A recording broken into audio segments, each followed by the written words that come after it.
grows. Sparkle grows. Let's contact her on the phone. Let's do this. Let's do that. There's a new film about. And in that film, the heroes and the the heroines which I always like is in that film. I can't resist, brothers. I have to go to cinema. Let's see what song is in there. Oh, I really like that tune. This is what happens when the sparkle grows. Shaitan is nourishing you. Then evil thought grows as the person actually, and then the evil thought inflames the mind. If you cannot control a sparkle, how will you control when the fire actually takes all the house in its flames? Sparkle, you just put a hand and the sparkle of fire goes out. You blow, the candle light is gone out. But when that grows into a great flame and takes all the building into actually its own, inflames the building, then no one can control except Allah subhanahu wa ta'ala. Then that person is going to indulge in sin anyway. That is why Prophet ﷺ said that guard your eyes, because after that you will not be able to have control over. There is a limit. So then that person's whole body, all his mind is inflamed with sin. He says, now carry out that zina, that fraud, that killing, that drugs, or that injustice, he just carries out. That's where the sin is born.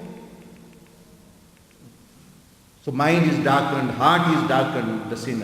And the other route which leads in the second stage of purification leads to righteousness, salvation. When shaitan puts the sparkle, the waswasa, you take refuge in Allah. Oh Allah, I can't save myself, I rely on you. I can't see him and he can't see you. He sees me, but you see us both. Help me. You ask help from Allah, and then you use your willpower, which Allah has already given you. Use your willpower and crush it out. And then, alhamdulillah, by doing again and again, he can never lead you to sin. Then slowly, the waswas, they come around you, your mind becomes trained to dispel them. So waswas do not bother you. They are like flies flying around you. You are not bothered about flies and mosquitoes. You put a hand, they just go away. But you can't say to the fly, please don't come. They will come, they are flies. Simply shaitan is shaitan. He is going to send the fly of the waswas. So then alhamdulillah, a protective shield will be built, and alhamdulillah, then a person will have a strong relationship with Allah, and his messenger will be occupied in his mind all the time. But we are actually forgetful of that.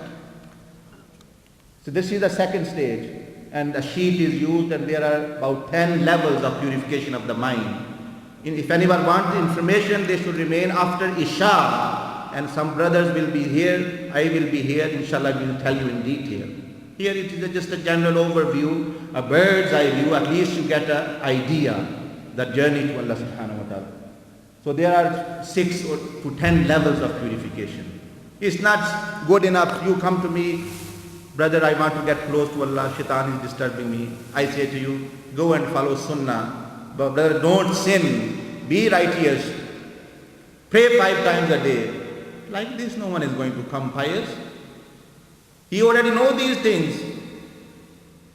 The person who is saying this, he already knows these things. He needs to be helped. His problem is, in spite of knowing, he can't actually go any further.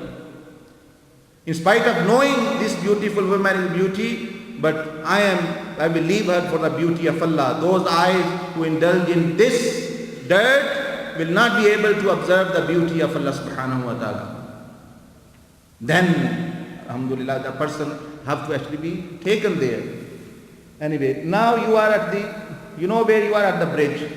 I am not saying you are, maybe you are at the highest level, I don't know. Forgive me for saying, but actually I am saying that simply that you are on if you are traveling this virtual journey, second stage, purification of the mind. But are me and you? We think, why did Imam Abu Hassan Ali Shazili, Sayyid Abu al-Abbas al-Mursi saw Rasulullah sallallahu alaihi wasallam every day? He saw Rasulullah sallallahu alaihi wasallam every day. Why I can't? Well, I also see the thing which I like in the dream. These people were actually that they've traveled the path all to the bridge and beyond.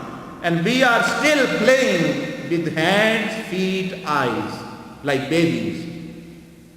We can't get out of the controlling our eyes from looking at women, controlling our sexual desire. We are chained in the 7 chains of the organs yet. How will we reach Rasulullah sallallahu alaihi wasallam? Rasulullah sallallahu alaihi wasallam is not going to come and meet people like me and you if we indulge in sin.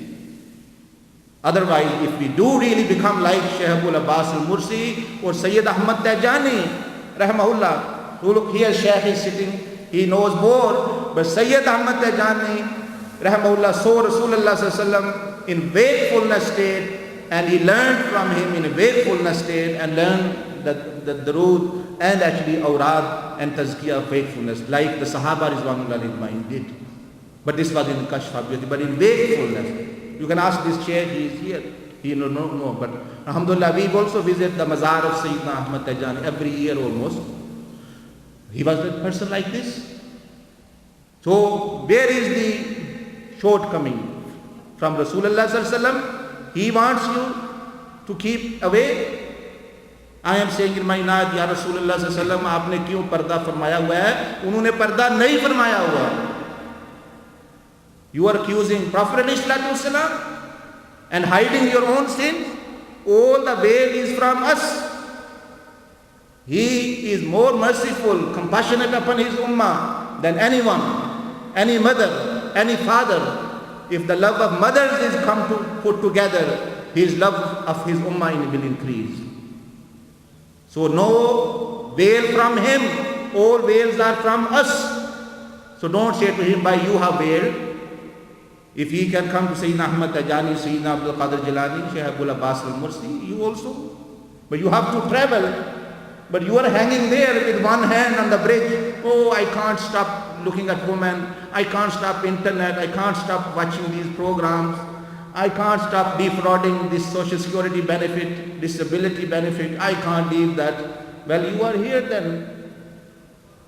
How will you get, you are going to meet Prophet ﷺ after? But you are still in the bridge, hanging somewhere, and thinking, I am a wali. Na'udzubillah. That just using Islam as adopting it from parts point of view, you are not going to become a wali. Even the purification of the mind, still there is the third stage, which is purification of the heart and soul, still left. So, very briefly I'll touch on that. This is your nafs, and it has the ability to have both kind of traits, evil and good ones. The good ones like tawakkul, khawf, sid, shukr, rida of Allah subhanahu wa ta'ala, patience. These are to be acquired. They are not going to just become automatically reading a book of Hazrat Ali Hujweri and thinking that I will become a Sufi. The Sufiyah does not come from books.